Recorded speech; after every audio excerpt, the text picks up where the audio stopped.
My name is Victor Wooten.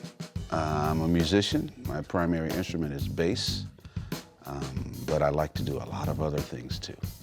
I'm the youngest of 5 brothers, 5 boys, and my brother Reggie plays guitar. Roy, also known as Future Man, plays drums and his electronic drumatar. Right? Rudy is a saxophone playing brother. We lost brother Rudy a little too early in his life a few years ago, but he was our saxophone playing brother. He played them 2 at a time. He was our horn section. And I have brother Joseph, who's next to the youngest, next to me. He plays keyboards, and he is currently on tour with the Steve Miller Band, actually since 1993. And I'm the youngest. When I was born, they needed a bass player, and that became me right away. Well, your upbringing always shapes who you turn out to be. Of course, in your own individuality also. Well, my musical upbringing, growing up in a family of brothers that all played music, and my brothers are crazy, but crazy in the best sense of the word, meaning they just don't think like anyone else. They're not normal, right? So Reggie, you know, he's always been a teacher. So when I was about 2 years old and he's putting a toy instrument in my hands, he was only 10. So my oldest brother is only 8 years older than me. So the 5 of us are really close. But he was teaching me to play the bass around 2, 3 years old. He was also teaching Joseph. Joseph is only 3 years older than me, but Reggie, only 5 years older than Joseph, was teaching Joseph the keys. By the time I was 5, we're on tour. I mean, we opened a show in California now we were living for the band War. We did a tour as the opening band for Curtis Mayfield on one of his tours. I think it was his Superfly tour. You know, and I get a lot of credit for that, but it came from Reggie. You know, at 10 years old, he was the teacher. So Reggie plays guitar like nobody else. He just has his own way of doing it.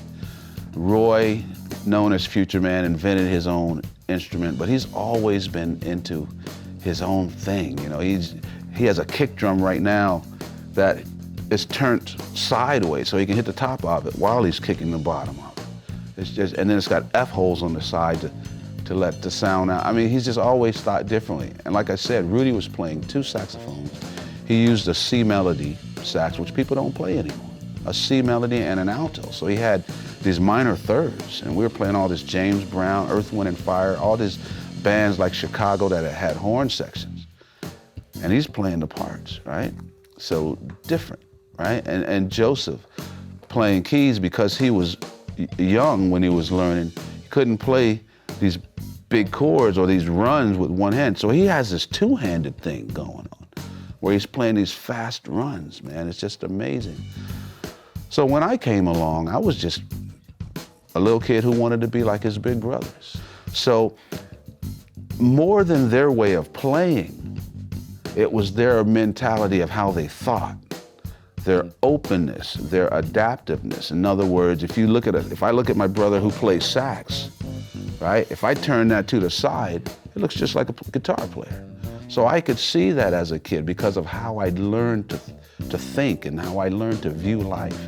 So, and that came really from my parents and their siblings, open-minded. So that trickled down to us 5 boys, and that has trickled down into our music, the way we play. It's always true, whether we realize it or not, that we are who we are because of who others have been. So I'm the bass player that I am because of other people. I get a lot of credit, but I'm standing on the shoulders of a lot of people who also deserve the credit. So I was lucky enough that I was always the young one. But again, I say the young one, my brothers are still only 8 years older than me. But when I'm almost 9 and Reggie's 18, that's a big difference, right? So now that Reggie's 18, he can drive. We're taking me to concerts. When I was young, I was about 9 years old. We got to go see Chick Corea and Return to Forever. And man, what a show. And Stanley Clarke's literally a giant. He's about, 18 feet tall. And I've always been short. He had a big fro. And my brothers, after the show was over, they said, let's just stick around. Maybe we can get to meet him. So we stuck around. 5 little kids. They let us come down into the dressing room. And there's Chick Corea, Stanley Clarke, Lenny White, Al Di Meola, and us little kids, man. It's like, and I did just like people do to me. Do you have a broken string or something I can have? But Stanley stood up and was like, wow, he had a big fro. And he literally walked around and looked in his bag and stuff. And he's like, man, I don't have one. He said, but here's an address. And he wrote an address on my tour booklet. And he said, if you write me at this address, I'll send you something. I wrote him. He sent me something. I still have the letter. So of course my life has just changed, you know. So now I've gotten a chance to play with Stanley, record, tour with him, but I still feel 9 every time I get around him, right? He's still tall, I'm still short. But there have been many bass players, of course. There's James Jamerson, right? But none of us knew James Jamerson's name until the book and the movie came out. We just heard the music, you know, and if we were lucky enough, we got to see the names on the liner notes of the album. Too many influences to list when it comes to bass players. But I wrote a song a few years back on a record called The Bass Tribute, and I tried to put as many names in there as possible. But I was smart enough to not only be influenced by bass players. Music is not only made by bass players, and because I want to play music, not just the bass, then I should learn from musicians. But I was also inspired by people like Bruce Lee, you know, Dr. Martin Luther King, Malcolm X, people who stood for something. My parents, of course, and their siblings and my grandparents. I was influenced by people way outside of music, and I could see how it related. I could look at a painting and translate it to music as a kid, and no one told me that I was crazy or wrong to do it. But if I could say to anyone else, when you talk, you don't talk about talking. You talk about life. Whatever happens to you in your life comes through your words, right? Music should be the same. A lot of people practice and their music sounds like they're talking about music. No one's interested in that except another guy who plays about music too, which means you got a small audience. But if you can play life, then everyone can relate and your audience is bigger. And that's my goal, is to play music about life. But you got to live a life first. We are all educators. Some of us just realize it, right? But someone's always looking at you, learning from you. So being aware of that, I want to do that better.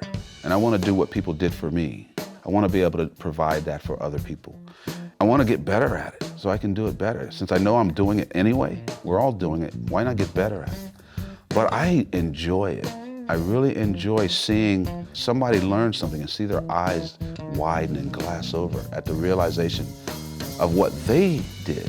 Maybe I helped point them in a direction, but they discovered. And that's the best way of teaching, is to point someone towards a discovery.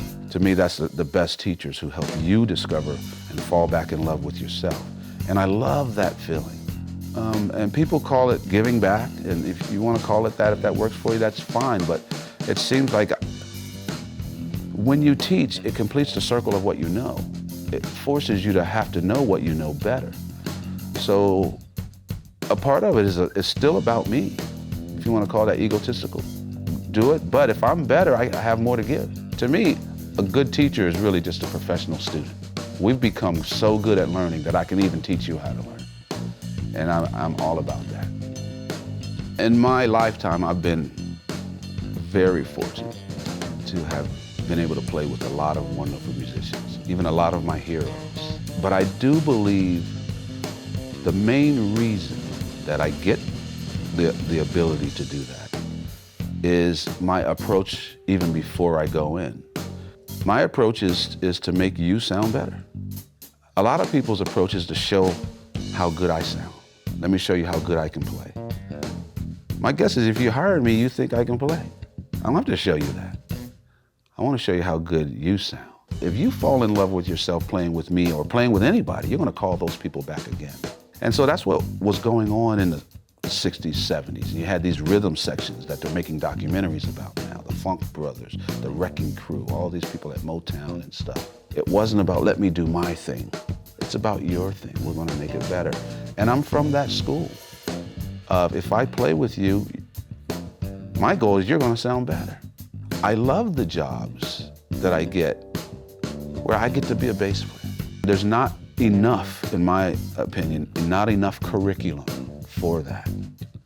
And I'm doing my part to add to that curriculum so that we can teach you how to be a rhythm section musician, which our job is to support the soloist, to support the melody, to support the vocalist, as well as to make people's bodies move. And I want to get better at that, and I want to help people get better at that.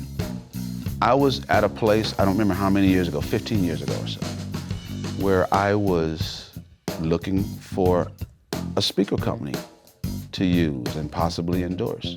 And I did a tour, and I was using another bass player at the time, a guy named Anthony Wellington. We had 2 basses, and I had a bunch of companies just loan us gear. And I remember on one tour, we had 25 different speaker cabinets. We just say, set up 2 rigs, don't tell us, just set different stuff every night. So we got a chance to play the best stuff, right? And what was really good for me to realize was that everybody was making good gear. I realized that when I'm endorsing a company, I'm really endorsing people.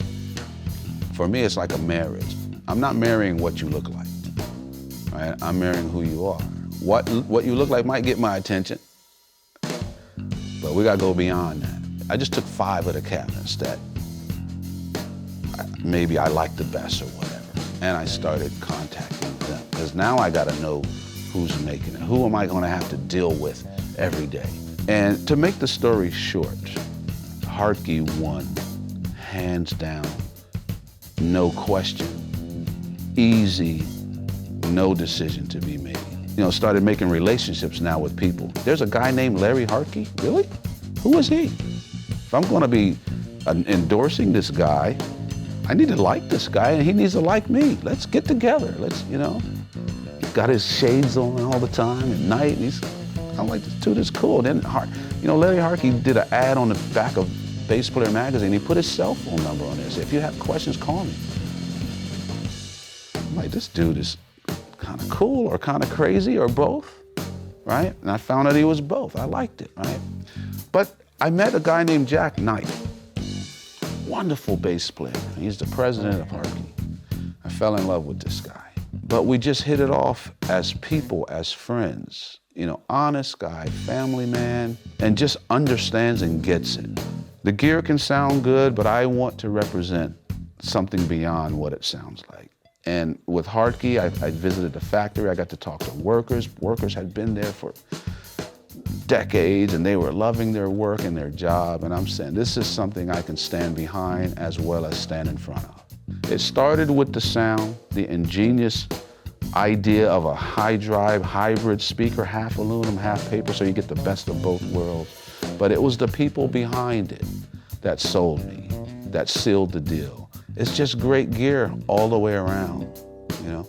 And so right away, I was using an LH1000 head, the high drive 4x10, and the 15. That was my rig, my sound. And that's what I've been using for the last whatever. I don't know how many years it's been now, 12, 13, 14, I don't know. People can always find out what I'm doing on the internet. You can start with my website, victorwooten.com. But I also have Instagram, Victor Wooten, Facebook, Victor Wooten. And if people send me messages, I'm the one that answers. So I'm very approachable there. So there's always stuff going on, and I have more ideas. And I'll always be talking about them on social media or on my website, so check it all out, victorwooten.com. Hello everyone, I'm Victor Wooten, and I'm inviting you to check out the Hartke gear that I use. I know you'll love it. Go to americanmusical.com.